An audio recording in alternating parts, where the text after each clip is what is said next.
She toasted another man at my retirement party, calling him the one who actually holds the power. I smiled and walked away. By 7:14 a.m., her boss's company was collapsing. By noon, my son lost his scholarship. By evening, I discovered she'd been selling our secrets for crypto. Then I found out what really happened the day our daughter died. My name is Elliot Brennan. I'm 52 years old, 23 years running Brennan Logistics Solutions in Seattle, 19 years married to Vanessa, and 20 years raising 2 kids, one of whom we buried 5 years ago this March. Her name was Lily. She was 15. Tonight was supposed to be my retirement party. Vanessa planned it. String lights in the backyard, catered salmon, 100 guests. She wore red, a dress I'd never seen before, and moved through the crowd like she owned it. She'd been the liaison between my company and our biggest partner, Hammond Supply Chain Systems, for 5 years. The role gave her purpose after Lily died. I was glad she had it, or so I thought. The toast came at 9:30. Vanessa tapped her glass, and the garden went quiet. "I want to thank everyone for coming tonight," she said, smiling. "Elliot's worked so hard for so long, but I also want to recognize someone else, someone who's been instrumental in keeping this partnership strong." My chest tightened. "Tyler Hammond," she said, turning toward him. Mid-30s, navy suit, easy grin. "To the man who actually holds the power. Thank you, Tyler." She lifted her glass to him. The garden went silent.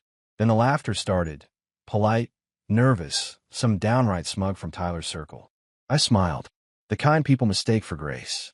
Then I set my scotch down, turned, and walked back into the house. Not a single footstep followed me. Inside, I went straight to my study, opened the bottom drawer of my desk, and pulled out the black folder I hadn't touched in 6 months. Labeled in my own handwriting, disclosures. Power doesn't make toasts. It doesn't wear expensive suits. Power waits. And when it moves, it doesn't ask permission. I sat down and opened the folder. Every email Vanessa had forwarded to Tyler's personal Gmail over the past 8 months. Every FYI, and for context, that had slowly bled our strategic advantage to Hammond Supply Chain. Every breach of Clause 9.3 she didn't even know she was committing. I logged into the mirror inbox I'd created months ago, linked to Vanessa's company account. Completely legal. Completely invisible. I began drafting the email. Subject: violation of Joint Partnership Integrity Clause. Immediate review recommended. Attached: a 37-page PDF. Every violation, time-stamped, cross-referenced. Recipient: the Compliance Subcommittee at Hammond Supply Chain. The same board that had no idea their CEO had been sleeping with a married woman while receiving intel that should have triggered every alarm. I didn't hit send. I scheduled it for 7:14 a.m. Monday morning, the exact time I used to wake up for work. Outside, someone laughed. Might have been Vanessa. Might have been Tyler. I thought about Lily. About the last conversation we had before the accident. She said I loved my company more than I loved her. I told her that wasn't true, that I was building something for her future. She died 3 days later. Vanessa blamed me. Maybe she was right. I closed the laptop. The scheduled email sat in the outbox, a ticking clock neither of them could hear. Tomorrow morning, the power would shift. And this time it would be mine. The party wound down like a drunk uncle. Loud, staggering, full of bad decisions. Most guests left by 10. A few lingered around the fire pit, their laughter drifting through the cracked patio door, just loud enough to remind me I wasn't part of any real conversation tonight. I stayed in my study, lights off, staring at the screen. The folder sat open on my desk. 37 pages of documentation, each one a small detonation waiting to happen. But as I scrolled through the exhibits again, something else caught my eye. Something I'd flagged weeks ago, but hadn't fully processed until now. A transaction record, buried in Vanessa's personal bank statements, the ones I still had access to from our joint accounts. A series of deposits over the past 8 months. Always the same amounts: 5,000, 10,000, 15,000. Never consistent enough to establish a pattern, but frequent enough to add up. $183,000. I cross-referenced the dates with the emails she'd sent Tyler. Every deposit came within 48 hours of a major document transfer. Market entry plans, competitor analysis, revenue forecasts for Q3 and Q4. She wasn't just having an affair. She was selling our company's intelligence. My hands tightened on the edge of the desk.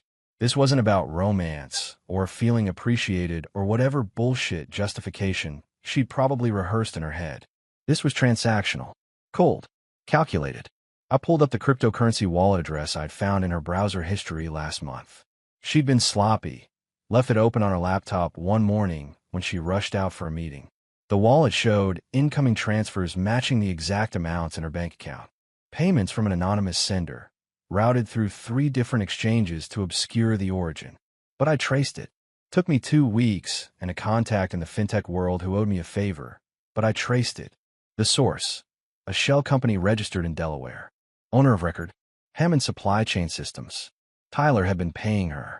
Not with company funds, that would have been too obvious, but through a subsidiary buried so deep in their corporate structure that even their own board probably didn't know it existed.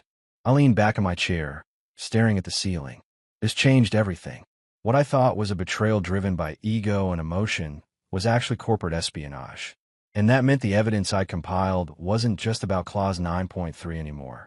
It was about fraud, about deliberate theft of proprietary information that had cost us contracts, clients, and millions in lost revenue. I opened a new document and started cataloging the financial trail. Every deposit, every corresponding email, every piece of data Vanessa had leaked that directly benefited Hammond's negotiations with our mutual clients. Then I found it. The smoking gun. 6 months ago, we lost a major contract with a retail logistics firm based in Portland. They'd been our client for 8 years. Then suddenly, without warning, they switched to Hammond Supply Chain. At the time, our sales team couldn't figure out why. We'd offered better rates, better service, better everything. Now I knew. 2 weeks before the client jumped ship, Vanessa had forwarded Tyler our entire pricing structure for that account. Not just the published rates, the internal cost breakdowns, the profit margins, the exact thresholds where we can negotiate. Tyler had undercut us by 3%, just enough to win the contract without raising suspicion. That single loss had cost us $2.4 million annually. I pulled up my phone and scrolled to a name I hadn't called in years. David Park, old friend from business school, now running a boutique firm that had gone under last year. I'd always wondered why. We'd grabbed coffee 6 months ago, and he'd been vague about the details. So the market shifted, clients moved on. I opened his LinkedIn. His company had been in the same space as ours, logistics consulting, supply chain optimization, and his biggest competitor at the time of collapse, Hammond Supply Chain Systems. My stomach turned. I texted him, "David, need to ask you something. Did you ever work with Vanessa Brennan on any joint projects with Hammond before your firm closed?" 3 dots appeared. Then yeah. Why? Did she have access to any of your strategic docs? A longer pause. Then, she was the liaison. Had access to everything. Why? What's going on? I didn't respond. I didn't need to. Vanessa hadn't just betrayed me. She'd helped destroy my friend's livelihood. And she'd done it for money. I added David's company to the list of evidence. Cross-referenced the timeline. Found 3 more emails where Vanessa had shared proprietary data that directly correlated with Hammond winning contracts that should have gone to other firms. This wasn't just about us anymore. This was about a pattern. A deliberate, sustained effort to funnel intelligence to Tyler Hammond in exchange for cash. Outside, I heard Vanessa's voice. She was saying goodbye to the last guest, her tone light and cheerful. Like nothing had happened. Like she hadn't just publicly humiliated me in my own backyard while sitting on nearly $200,000 in blood money. I saved the updated file, encrypted it, backed it up to 3 different drives. Then I added a new recipient to tomorrow's email. The FBI's Financial Crimes Division. Because this wasn't just a corporate breach anymore. It was fraud. I didn't sleep that night. Didn't even try. Sleep felt like surrender, and I wasn't ready to surrender anything yet. Instead, I sat at my desk and kept digging. The folder had grown from 37 pages to 62. Every new exhibit made the picture clearer and uglier. Vanessa and Tyler hadn't just stolen intelligence. They'd weaponized it against people who trusted me. Around 2 in the morning, I pulled up the financial statements for Brennan Logistics. Our quarterly reports for the past 2 years. Revenue had been declining steadily since last year, and I'd blamed it on market saturation, increased competition, the usual suspects. But now, looking at the timeline, I saw something different. Every major contract loss coincided with an email Vanessa had sent to Tyler. We weren't losing business to better competitors. We were losing it to a company that knew exactly what we were bidding, exactly where our margins were, exactly how low we could go before we'd walk away. The numbers were brutal. Over the past 18 months, we'd lost $4.7 million in annual recurring revenue. Contracts that should have been renewals became defections. Clients who'd been loyal for years suddenly found better offers elsewhere. All because my wife had turned our strategy sessions into a commodity she could sell. I pulled on my retirement portfolio, the one I'd been building for 23 years, the safety net that was supposed to carry Vanessa and me through our golden years. Most of it was tied up in stock, 60% in Brennan Logistics, 40% in Hammond Supply Chain. The Hammond position had been Tyler's idea 3 years ago. He'd pitched it as a gesture of partnership solidarity, a way to align our interests. I thought it was smart at the time. Now I understood it was insurance. If I ever moved against him, I'd be destroying my own net worth in the process. The current value of my Hammond stock, $3.8 million. If the partnership dissolved and the scandal went public, those shares would crater. Analysts would downgrade the company. Investors would bail. I'd be lucky to recover 40 cents on the dollar. I did the math. A 60% loss meant losing $2.3 million from my retirement. I stared at the number for a long time. Then I opened the email draft and confirmed the scheduled send time. 7:14 a.m. Monday morning. Some prices are worth paying. I heard movement upstairs.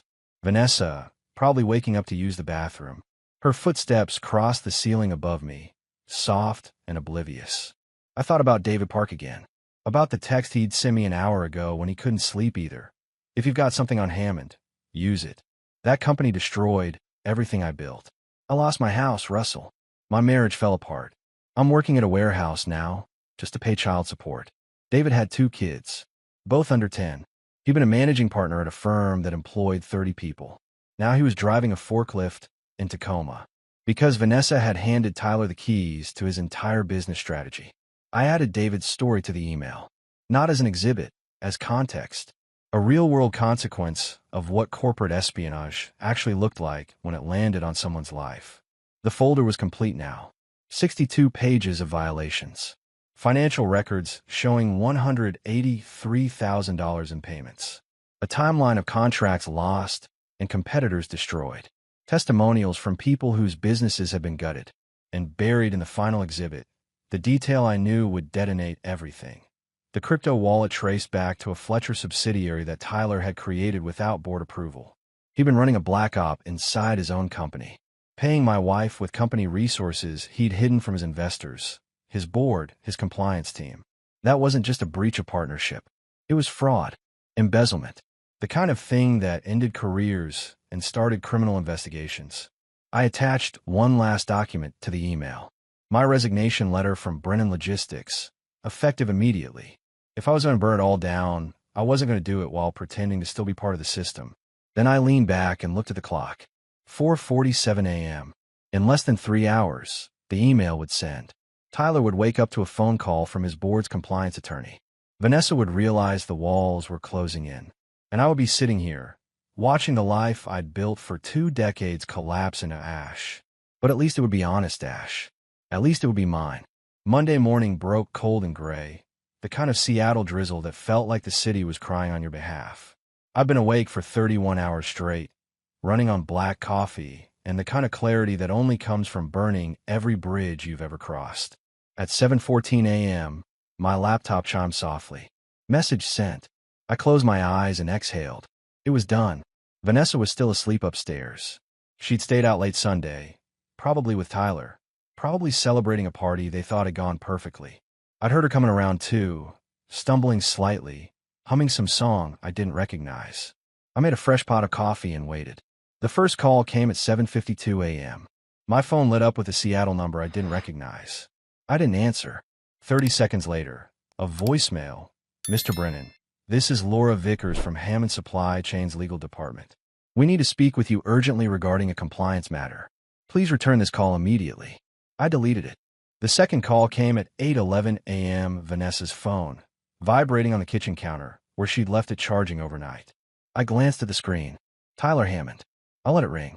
Then, at 8:19 a.m., my son's name flashed across my phone. Owen. My stomach dropped. I answered. Dad. His voice was tight, confused. What the hell is going on? What do you mean? I just got an email from the University Financial Aid Office. My scholarship's been revoked. They said the funding source withdrew support effective immediately. That scholarship was from Hammond Supply Chain, Dad. What'd you do? I gripped the counter. I'd known this was coming. I'd run the scenario in my head a dozen times. But hearing the panic in my son's voice made it real in a way spreadsheets couldn't. Owen, I need you to listen to me. Do you know how much that scholarship was worth? $40,000 a year. I'm halfway through spring semester. How am I supposed to pay for this? I'll cover it. With what? He shot back. You just retired. And now I'm hearing rumors online that there's some kind of investigation in a mom's company. Dad, what the hell did you do? I closed my eyes. Your mother made some choices. I'm dealing with the consequences. By destroying my education. By protecting what's left of our family's integrity. He laughed, sharp and bitter. Integrity? You just cost me my degree because you couldn't handle Mom working with someone else. That's not integrity, Dad. That's vindictive. The line went dead. I stood there, phone in hand, staring at the dark screen. Owen didn't know. He didn't know about the affair, the payments, the corporate espionage. All he saw was his father blowing up his future over a toast at a party. And I couldn't tell him. Not yet. Not until the legal process played out and the truth became public record. If it ever did. Upstairs, I heard Vanessa's phone start ringing. Then her footsteps, fast and urgent. She answered on the second ring. Tyler. Her voice was muffled through the floor, but I could hear the edge in it. What? Slow down. What email? A long pause.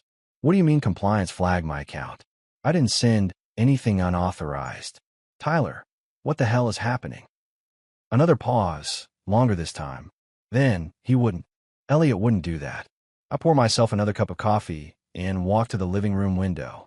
Outside, the neighborhood was waking up. People heading to work, kids waiting for school buses, the mundane rhythm of lives that weren't imploding. My phone buzzed. A text from an unknown number. This is David Park. I don't know what you did, but Hammond stock just dropped 11% in pre-market trading. Thank you. I didn't respond. Vanessa came downstairs 10 minutes later, still in her robe, phone clutched in her hand like a weapon. Her eyes were wild, makeup smudged from sleep. What did you do? She demanded. I turned from the window. I sent an email. To who? Hammond's board. The FBI. The SEC. Anyone who might be interested in knowing that you've been selling our company's intelligence for the past 8 months. Her face went white. You're insane. I have the crypto wallet records, Vanessa. I have the emails. I have every document you sent to Tyler, every deposit that followed, every client we lost because you handed him our playbook. You want to call me insane? Go ahead. But we both know what you are. She opened her mouth, closed it, then whispered, Owen's scholarship is gone. Yes. He needed that. Then you shouldn't have sold us out to the man funding it. Her hands trembled. Elliot, if you think this makes you some kind of hero, I don't. I set my coffee down and looked at her directly. I think this makes me the man who finally stopped pretending. By Tuesday afternoon, the video had gone viral. I didn't know who posted it first. Some guest with a phone, probably. Didn't matter. The damage was done. The clip was only 43 seconds long. Vanessa, red dress gleaming under string lights, raising her glass to Tyler Hammond. To the man who actually holds the power. The camera caught my smile, the way I turned and walked away. The awkward laughter that followed. Someone had titled it, Wife Thanks Another Man at Husband's Retirement Party. 2.3 million views in 18 hours. The comments section was a war zone. Half the people called me a controlling husband who couldn't handle his wife having a career. The other half called Vanessa everything from a gold digger to worse. A few astute observers noted that Hammond Supply Chain stock had dropped 14% Monday morning and connected the dots. My phone hadn't stopped buzzing. Reporters, former colleagues, distant relatives I hadn't spoken to in years. Everyone wanted a statement, an explanation, a piece of the story. I turned it off. Vanessa, meanwhile, had barricaded herself in the guest bedroom. I heard her on the phone constantly, her voice rising and falling in waves of panic and fury. Lawyers, probably. Maybe her sister. Definitely not Tyler. His attorney had sent her a cease and desist letter Monday evening, instructing her not to contact him regarding any business matters. Wednesday morning, she came downstairs with a laptop and a look of grim determination. "I need to show you something," she said. I was at the kitchen table, reading the Seattle Times coverage of Hammond's stock collapse. "I'm busy. Elliot, please. Just look." She turned the laptop toward me. On the screen was an email thread I recognized. Messages between her and Tyler. But there was one I hadn't seen before. The subject line, baby plans. My blood went cold. I scrolled through the exchange. It was dated 6 months ago. "Tyler, have you thought more about what we discussed?" "Vanessa, I stopped taking the pills 2 weeks ago. Didn't tell Elliot. He wouldn't understand." "Tyler, good. I want this. I want us to have something that's ours." "Vanessa, me too. A fresh start. Something that isn't tainted by everything that happened with Lily." I looked up at her. She was pale, her hands trembling. "You were trying to get pregnant," I said slowly. "With him." She nodded, eyes glistening. "I didn't think you'd find that." "How long?" 6 months. Maybe longer. I don't know anymore." "And if you'd gotten pregnant? What was the plan?" "Pass it off as mine." She didn't answer. I pushed the laptop back toward her. "Get out of my sight." "Elliot, I know this looks." I said get out. She grabbed the laptop and fled upstairs. I sat there, hands flat on the table, trying to process what I just read. She hadn't just betrayed me with an affair. She tried to create a child with another man while still living under my roof, still wearing my ring, still pretending we had a marriage. That evening, I got a call from my sister, Jennifer. "I need you to buy out my share of the boutique," she said without preamble. "What?" "The business I co-own with Vanessa. I can't do this anymore. Elliot, the scandal's killing us. We've had 3 vendors pull contracts this week. Customers are leaving reviews, calling us homewreckers. I've got $80,000 tied up in that place, and I need out before it's worth nothing." "Jennifer, I don't have 80,000 liquid right now. Them are closing it," she said flatly, "because I'm not staying in business with a woman who tried to destroy my brother's life. Figure it out, Elliot. You've got 2 weeks. She hung up. I called my bank. My liquidity was limited. Most of my assets were in stock or tied up in retirement accounts. Pulling 80,000 would mean selling Hammond shares at a massive loss or liquidating funds early with penalties. I did the math. Either way, I'd lose another 120,000 minimum. But Jennifer was right. Vanessa had poisoned everything she touched. If the boutique survived, it would only be because I'd funded my own betrayal. I authorized the withdrawal. Thursday morning, my mother called. "Elliot Michael Brennan," she said, using my full name like I was 12. "What on earth have you done?" "Hi, Mom." "Don't hi, Mom me. I just got off the phone with Vanessa. She's devastated. She said you've frozen her out, filed for divorce without even trying counseling, destroyed her career over a misunderstanding." "A misunderstanding." She made a toast at a party. "Elliot, that's all. You're acting like she committed treason." "She committed fraud, Mom. Corporate espionage. She sold our company's intelligence to a competitor for nearly $200,000 in cryptocurrency. That's not a misunderstanding." Silence on the other end. "Then, I don't believe that. I have the bank records, the emails, the crypto wallet, all of it. Vanessa wouldn't do that." "She did." My mother's voice hardened. "You know, your father made mistakes too. But I forgave him. That's what marriage is, Elliot.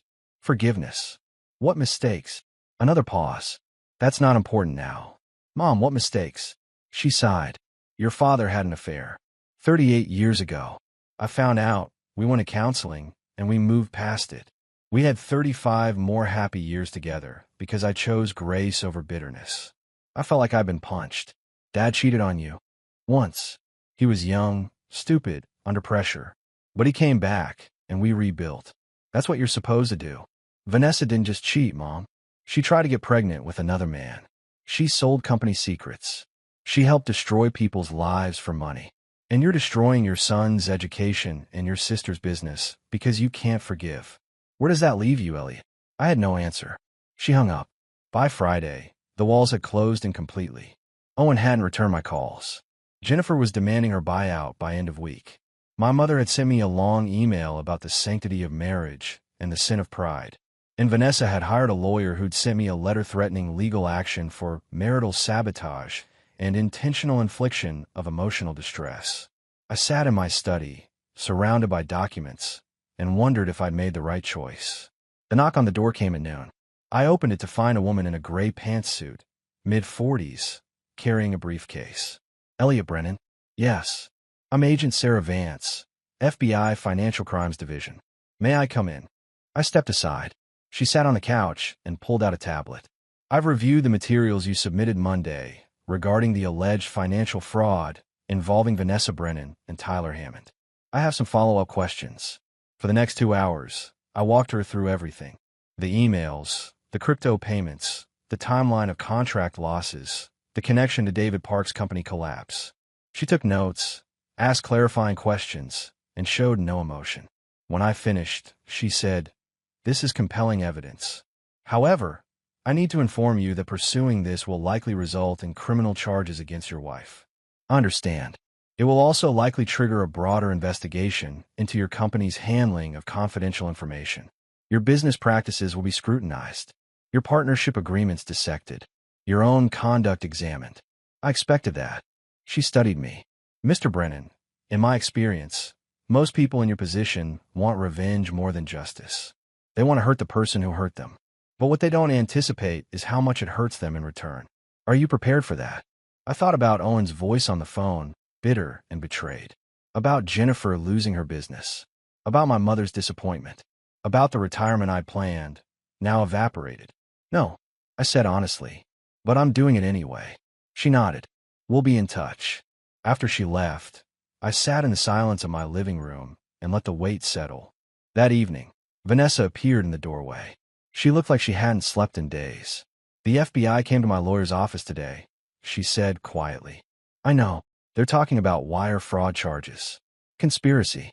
I could go to prison, Elliot. You should have thought about that before you sold us out." She stepped into the room.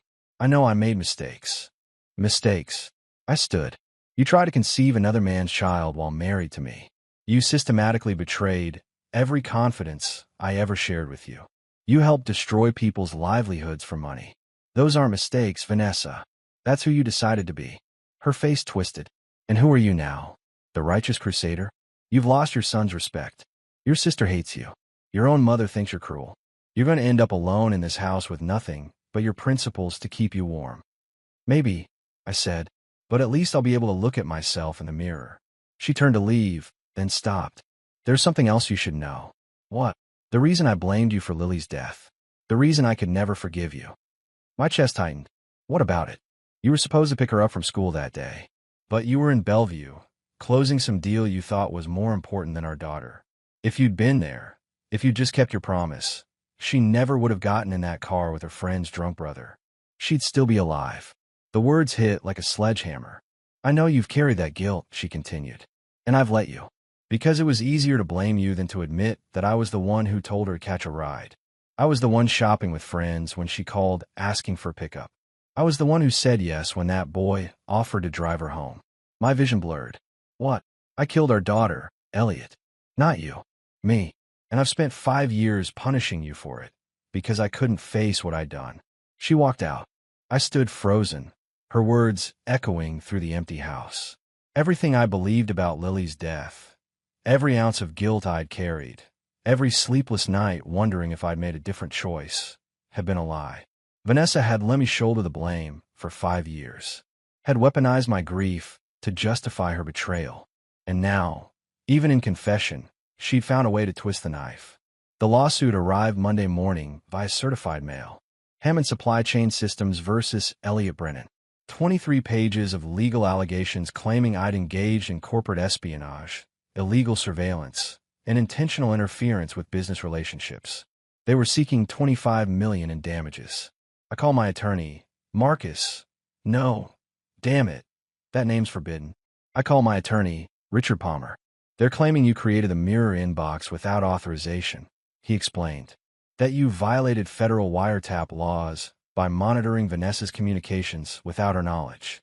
If they can prove that, everything you've gathered becomes inadmissible, and you're potentially looking at criminal exposure. I was the company's IT administrator. I had full access to all company systems. For business purposes. But did Vanessa know you were monitoring her personal correspondence?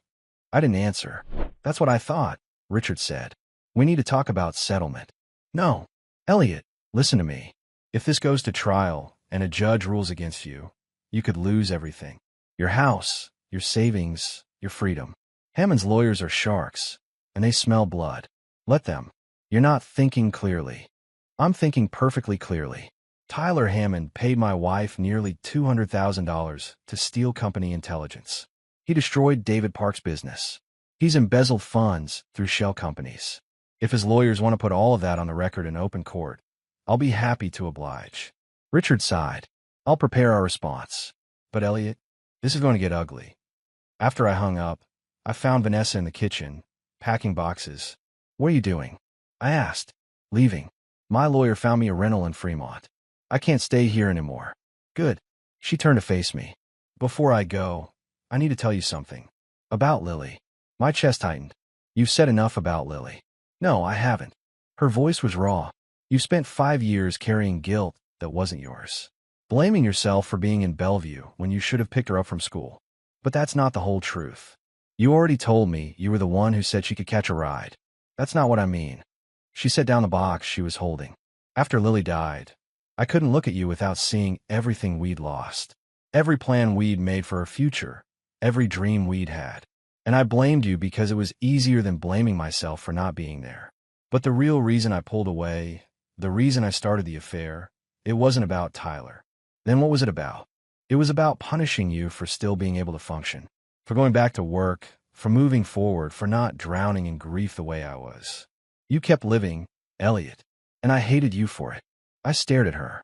So you destroyed our marriage because I didn't fall apart. I destroyed our marriage because I fell apart and needed someone to blame. Tyler was just convenient. The affair, the money, all of it. It was me trying to feel something other than the whole Lily left behind. That doesn't make it better, Vanessa. I know. She picked up the box again. I just wanted you to understand. Before I go. Before this all ends. She walked out, and I listened to her car pull away. I stood in the empty kitchen, her words echoing through the silence. Then I called David Park. David, it's Elliot. I need a favor. Name it. Hammond's suing me for $25 million. They're claiming I violated wiretap laws. I need you to testify about what they did to your company. Put on the record. There was a pause. You know, if I do that, they'll come after me too. I know. And I wouldn't ask if there was another way. Another pause, longer this time. Then, when's the hearing? 2 weeks. I'll be there. After we hung up, I opened my laptop and drafted an email to the SEC investigator who'd contacted me last week. In it, I outlined every piece of evidence I had regarding Tyler's shell company, the payments to Vanessa, the systematic theft of proprietary information. Then I added something new, a list of every other company that had lost major contracts to Hammond over the past 3 years. 8 firms in total, including David's. I attached financial records showing the correlation between those contract losses and suspicious activity in Hammond's corporate filings. Subject line, pattern of fraudulent business practices, expanded evidence. I hit send. If Tyler wanted a war, I'd give him one. But it wouldn't be fought in the shadows anymore. It would be public, documented, and permanent. The hearing was set for March 15th, 2 weeks after the lawsuit landed. Richard advised me to dress conservatively, speak only when spoken to, and avoid making eye contact with Tyler or his legal team. I ignored all 3 suggestions. I wore the same Navy suit I'd worn to my retirement party, sat in the front row of the gallery where Tyler couldn't avoid seeing me. And when his lead attorney stood to argue their motion to suppress evidence, I stared directly at Tyler until he looked away. The courtroom was smaller than I expected. Judge Patricia Hoffman presided, mid-60s, with the kind of sharp eyes that suggested she'd heard every excuse and believed none of them. Tyler's attorney, a man named Gregory Stone, argued for 40 minutes. His central claim, I'd violated federal wiretap statutes by monitoring Vanessa's email without her consent. He cited case law, precedent, statutory language. He painted me as a controlling husband who'd used corporate resources to spy on his wife's personal life. When he finished, Judge Hoffman turned to Richard. Counselor. Richard stood. Your Honor, Mr. Brennan was the IT administrator for Brennan Logistics Solutions.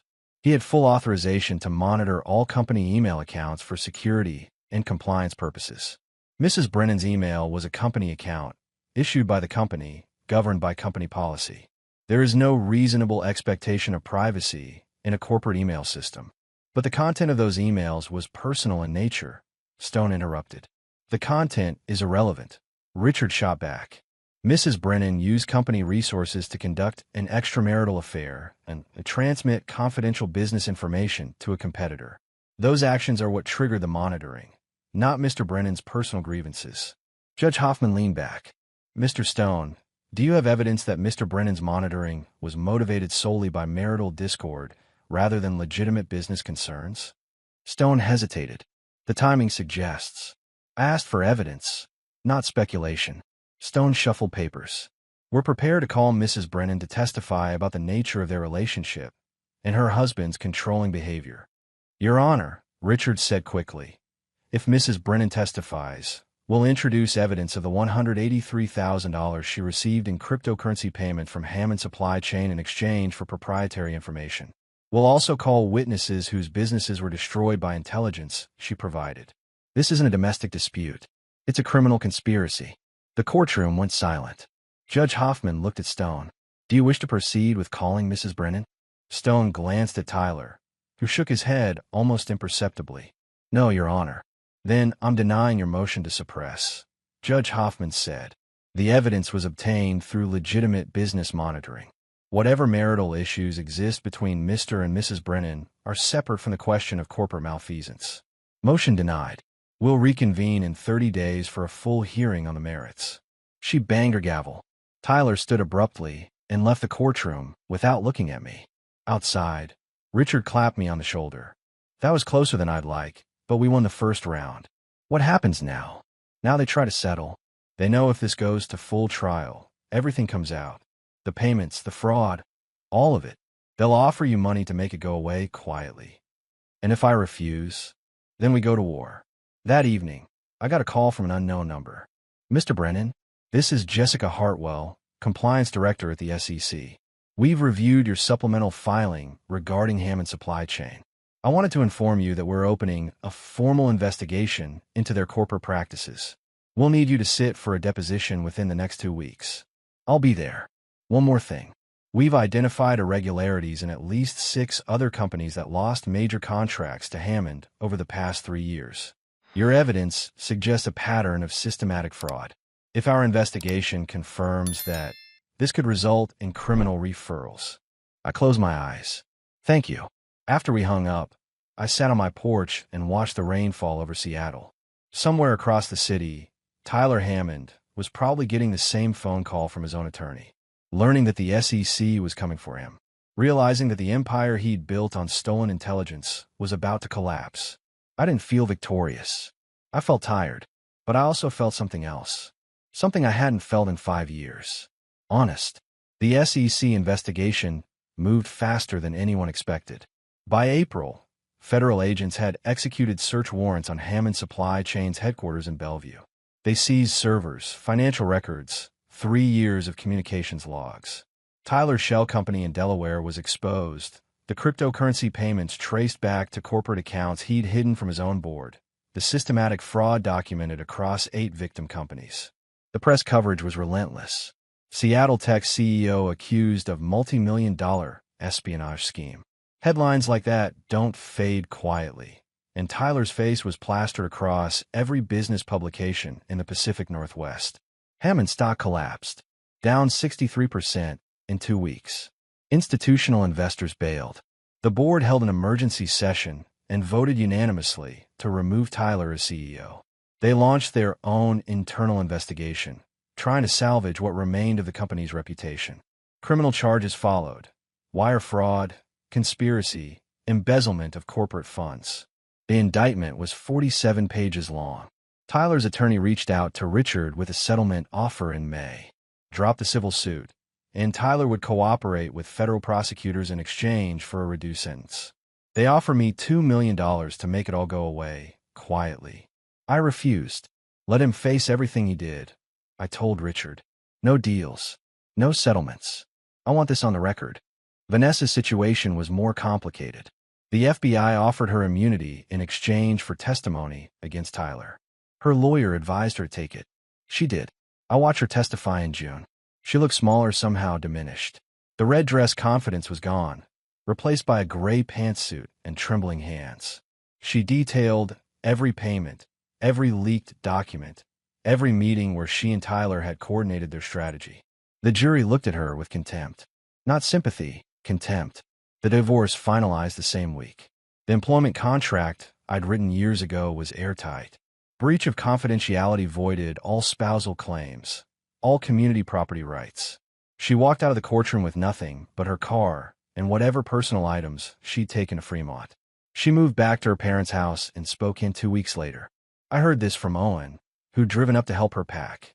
Jennifer's boutique closed in July. The scandal had poisoned the business. Vendors pulled contracts. Customers stopped coming. She couldn't afford the buyout I'd offered, and without Vanessa's financial contribution, the lease became unsustainable. She sent me a text. I hoped destroying her was worth losing me too. I didn't respond. Owen came home in late July, between his junior and senior year. We sat on the back porch where the party had been, drinking beer in uncomfortable silence while the Seattle twilight settled around us. "I'm sorry," he said finally, "for what I said on the phone. For thinking you did this out of spite. You didn't know the whole story. I should have trusted you." He stared at his beer bottle. "Mom called me last week. From Spokane." She sounded completely lost, like she doesn't know who she is anymore. "She made her choices." "I know, but she's still my mom, you know. Does it make me disloyal if I still care about her?" "No," I said quietly. "It makes you a better person than I am." He shook his head. "You paid for my entire year when the scholarship disappeared. $40,000 you didn't have to spend. You could have let me drop out, could have let Tyler's revenge hit me too. But you didn't. You earned that degree, Owen. I wasn't going to let him take it from you." We sat in silence for a while, listening to the distant sound of traffic on I-5. "What happens now?" he asked. "With you, I mean." I looked out at the garden, still recovering from the party that had destroyed everything. The roses were growing back, fuller than before. The fountain ran clear again. "I rebuild," I said. "Smaller, quieter, maybe some consulting work, maybe nothing for a while. Sounds lonely. Maybe, but it's honest. And honest is something I haven't been able to say about my life in a long time." He nodded, understanding more than I'd given him credit for. "For what it's worth, Dad, I think you did the right thing." 18 months after the party, I stood in the same garden where everything had fallen apart. The roses had grown back fuller, wilder. The fountain ran clear, its gentle splashing the only sound besides wine through the trees. The string lights were gone. I'd taken them down myself the week after Vanessa left.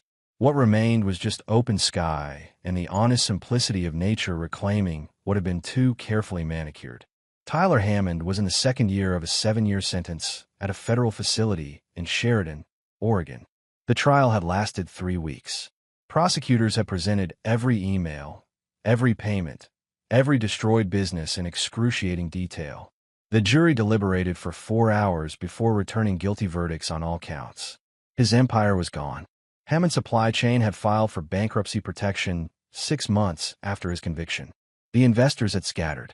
The employees, over 300 of them, had lost their jobs.